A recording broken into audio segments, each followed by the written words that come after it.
Hey everyone, my name is Nigel Bajos, and because I've gotten a lot of requests to do this video, I am going to show you how I set up my Panasonic Gh3 when I shoot video.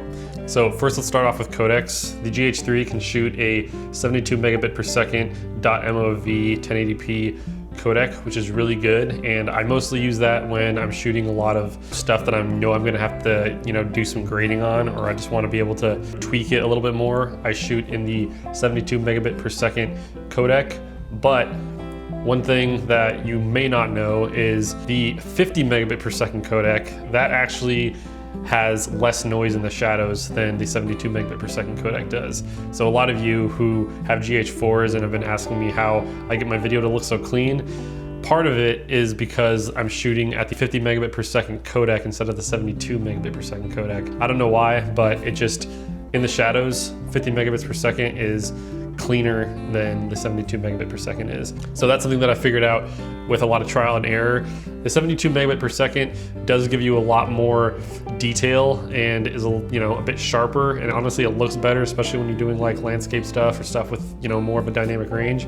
But 50 megabit per second for YouTube type stuff, I just like it because it looks pretty much just as sharp and there is less noise and grain in the shadows. So that's the first tip, is if you have a Gh3, shoot in 50 megabits per second. And the Gh3 can also shoot in 60p at 1080, which is pretty cool. So I usually have my custom 1 set to 24 at 50 megabits per second, and then my custom 2 set to 60p. And I have custom 3 set on 24p, 72 megabits per second. It's gonna give me the sharpest image with the most detail, but for YouTube type stuff, I stick with the 24p 50 megabits per second codec. All right, so now for the picture profile.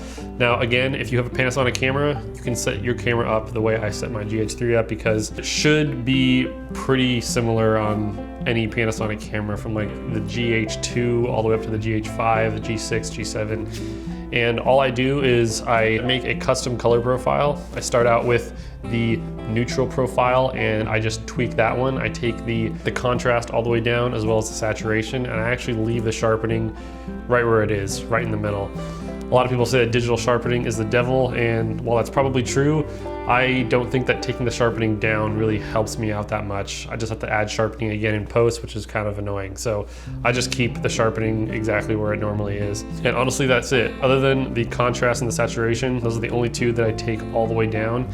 And then, my white balance, I always just tweak depending on what situation I'm in.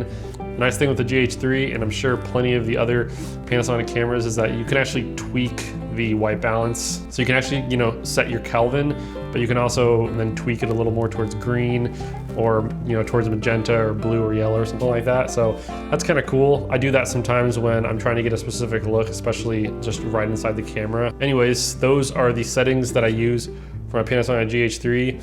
Another way that I get clean images is I make sure that I have a really good lens on there. If you're getting some softer images, or just images that don't seem as detailed as maybe my videos seem, it might just be because you're using the kit lens, which isn't as sharp as most of the lenses that I use. So that'd be another thing, is if you're using a Gh4 or a G6, G7, Gh3, always make sure that you invest more money in your lenses than you did in your body. That's one thing that I know every filmmaker is going to tell you, but I'm just going to tell you again. Even if you have a 4-year-old Gh3 like I do, you have good lenses on it, it's going to make a whole world of a difference. And the only other thing that I'm going to mention is that I use my histograms on my Gh3 to set my exposure, but a lot of the times I don't like to go too far in the highlights, because bringing the highlights back never really works out so much. So you definitely want to expose more towards the highlights, but don't go too far. You just try to get it a little bit towards the highlights without going too crazy and clipping. The Gh3 doesn't really retain shadow detail that well, so you definitely want to expose more towards the highlights than the shadows. But anyways, I hope that helped you out if you have a Panasonic camera, and especially if you have a Panasonic Gh3. I love this little camera. It's still working great, even for how old it is. And yeah, I shoot all my YouTube videos with it still, and I'm stoked on it. Anyways, I hope you all enjoyed this video. If you did, it'd be great if you hit the like button, and be sure to subscribe to my channel for more content. And you can check out all the gear that I use in the description below. I have an Amazon store that you can check out. So yeah, I hope you enjoyed that, and I will see you next time. Later.